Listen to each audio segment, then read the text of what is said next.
നമസ്കാരം, ഭാരത് ലൈവിലേക്ക് സ്വാഗതം. ബിജെപിയുടെ തെരഞ്ഞെടുപ്പ് പ്രചരണത്തിനായി പ്രധാനമന്ത്രി നരേന്ദ്രമോദി വീണ്ടും കേരളത്തിലേക്ക് എത്തുകയാണ്. കഴിഞ്ഞ ആഴ്ചയാണ് നരേന്ദ്രമോദി പാലക്കാടും തൃശ്ശൂരും ഒക്കെ വന്ന് മടങ്ങിയത്. റോഡ് ഷോ വരെ കഴിഞ്ഞാണ് മടങ്ങിപ്പോയത്. അത് വലിയ ഊർജ്ജമാണ് അണികൾക്കുണ്ടാക്കിയിട്ടുള്ളത്. രണ്ടാം ഘട്ട തെരഞ്ഞെടുപ്പ് പ്രചരണത്തിനായി തെക്കൻ ജില്ലകളിലേക്ക്, കോട്ടയം അടക്കം മധ്യ കേരളത്തിലും തെക്കൻ ജില്ലകളിലേക്കുമൊക്കെ എത്തുകയാണ് പ്രധാനമന്ത്രി നരേന്ദ്രമോദി. 4-നാണ് പ്രധാനമന്ത്രി നരേന്ദ്രമോദി ഇവിടെ എത്തുന്നത്.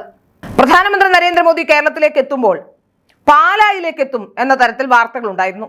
എന്നാൽ പ്രധാനമന്ത്രിയുടെ പാലാ സന്ദർശനം ഇല്ല എന്ന് പിന്നീട് വാർത്ത വരികയും ചെയ്തു. സോഷ്യൽ മീഡിയയിലൊക്കെ FCRAയുമായി ബന്ധപ്പെട്ട് സഭകളുടെ എതിർപ്പുണ്ടെന്നും ആ സഭകളുടെ എതിർപ്പ് കാരണം ഷോൺ ജോർജ് അടക്കമുള്ളവർ തോൽക്കുമെന്നും അത് മനസ്സിലായതുകൊണ്ടാണ് പ്രധാനമന്ത്രി അവിടേക്ക് എത്താത്തതെന്നുള്ള വാദഗതികളുമൊക്കെയായി സോഷ്യൽ മീഡിയയിൽ പോസ്റ്റുകളൊക്കെ വന്നിരുന്നു. ഏതായാലും അതൊന്നുമല്ല യഥാർത്ഥ കാരണമെന്ന് ഷോൺ ജോർജ് ഇപ്പോൾ പറഞ്ഞ് വന്നിരിക്കുകയാണ്. നിയോജക മണ്ഡലത്തിന്റെ രൂപീകരണത്തിന് ശേഷം മാറി മാറി ഇരു മുന്നണികളെയും പരീക്ഷിച്ച മണ്ഡലം കൂടിയാണ് പാലാ. ഈ പാലാ മണ്ഡലത്തിന്റെ പിന്നോക്കാവസ്ഥ ചൂണ്ടിക്കാട്ടുകയാണ് NDA സ്ഥാനാർത്ഥി കൂടിയായ ഷോൺ ജോർജ്. 50 വർഷത്തോളം KM മാണി പ്രതിനിധീകരിച്ച പാലയിൽ ഇന്ന് വരെ ഒരു മികച്ച സുരക്ഷാ സംവിധാനങ്ങളുള്ള ഒരു സ്റ്റേഡിയം ഇല്ല എന്ന വസ്തുതയാണ് ഷോൺ ജോർജ് സമീപകാല സംഭവവികാസങ്ങളെല്ലാം ഉദ്ധരിച്ചുകൊണ്ട് ചൂണ്ടിക്കാട്ടുന്നത്. സുരക്ഷാ സൗകര്യങ്ങളുള്ള സ്റ്റേഡിയം ഇല്ലാത്തതുകൊണ്ടാണ് ഏപ്രിൽ 4-നുള്ള പ്രധാനമന്ത്രി നരേന്ദ്രമോദിയുടെ പാലാ സന്ദർശനം റദ്ദാക്കിയത് എന്നാണ് പുറത്തുവരുന്ന വിവരം.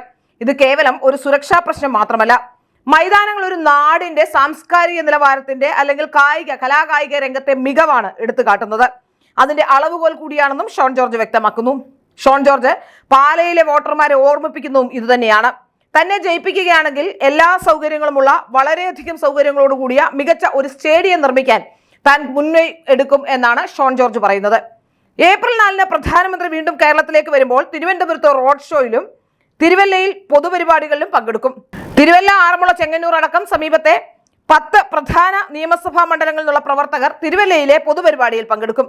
തിരുവനന്തപുരത്ത് നഗരമധ്യത്തിൽ കിള്ളിപ്പാലം മുതൽ കരമന വരെയുള്ള 1.5 കിലോമീറ്റർ റോഡ് ദൂരം റോഡ് ഷോയും നടക്കും. തിരുവല്ല പബ്ലിക് സ്റ്റേഡിയത്തിൽ 30,000 പേർ പങ്കെടുക്കുന്ന പരിപാടി പത്തനംതിട്ട, ആലപ്പുഴ, കോട്ടയം ജില്ലകളിലെ മുഴുവൻ പ്രവർത്തകർക്കും ആവേശമായി മാറുമെന്ന് BJP സംസ്ഥാന ജനറൽ സെക്രട്ടറി അനൂപ് ആന്റണിയും പറയുന്നു. ഏതായാലും തിരുവനന്തപുരം സെൻട്രൽ, നേമം മണ്ഡലങ്ങളിലൂടെ കടന്നുപോകുന്ന റോഡ് ഷോയിൽ തിരുവനന്തപുരം റവന്യൂ ജില്ലയിലെ മുഴുവൻ പ്രവർത്തകരും അണിനിരക്കും. ഒരാഴ്ചക്കിടെ 2ാം തവണയാണ് പ്രധാനമന്ത്രി നരേന്ദ്രമോദി കേരളത്തിലേക്ക് എത്തുന്നത്. പാലക്കാട് നടന്ന പൊതുപരിപാടിയിലും റോഡ് ഷോയിലുമൊക്കെ അദ്ദേഹം പങ്കെടുത്ത് മടങ്ങിയതേയുള്ളൂ. ഏതായാലും കേരളത്തിന്റെ വികസന പദ്ധതികൾ ജനങ്ങളിലേക്ക് എത്തുന്നുണ്ട്. കേരളത്തിലേക്ക് വികസനം എന്ന വിഷയം അത് മുന്നോട്ട് വെക്കുമ്പോൾ, ആ വികസന പദ്ധതികൾ എന്ന വിഷയം മുന്നോട്ട് വെക്കുമ്പോൾ തീർച്ചയായും ജനങ്ങളെ സ്വാധീനിക്കാൻ BJPക്ക് കഴിയുന്നുണ്ട് എന്ന് തന്നെയാണ് ഇപ്പോഴുള്ള സംഭവവികാസങ്ങൾ സൂചിപ്പിക്കുന്നത്. FCRAയുമായി ബന്ധപ്പെട്ട മാധ്യമ പ്രവർത്തകർ അടക്കമുള്ളവർ വലിയ കോലാഹലം ഉണ്ടാക്കാൻ ശ്രമിക്കുന്നുണ്ട്. യഥാർത്ഥ വിഷയങ്ങൾ പഠിക്കാതെ, FCRA എന്താണ് എന്ന് പോലും പറയാതെ, എന്തായിരുന്നു ഇതിന്റെ പ്രശ്നം, എന്തായിരുന്നു ഇതുമായി ബന്ധപ്പെട്ട വിഷയങ്ങൾ എന്ന് പറയാതെ വളരെ കൃത്യമായി തന്നെ ചില രീതിയിൽ, ചില കോണുകളിൽ നിന്ന് രാഷ്ട്രീയ ധ്രുവീകരണം ഉണ്ടാക്കുന്ന തരത്തിലുള്ള വാർത്ത കൊടുക്കാൻ മാധ്യമപ്രവർത്തകർ ശ്രദ്ധിക്കുന്നുണ്ട് എന്ന് യാതൊരു സംശയവുമില്ല. ഏതായാലും അതൊന്നും വിലപ്പോകില്ല. വികസന വിഷയങ്ങൾ മുൻനിർത്തിക്കൊണ്ട് കേരളത്തിലെ BJP നടത്തുന്ന ആ പോരാട്ടത്തിൽ തീർച്ചയായും BJPക്ക് വിജയിക്കാനാവുമെന്ന പ്രതീക്ഷ തന്നെയാണ് പ്രധാനമന്ത്രി നരേന്ദ്രമോദി അടക്കമുള്ളവർ പങ്കുവയ്ക്കുന്നതും.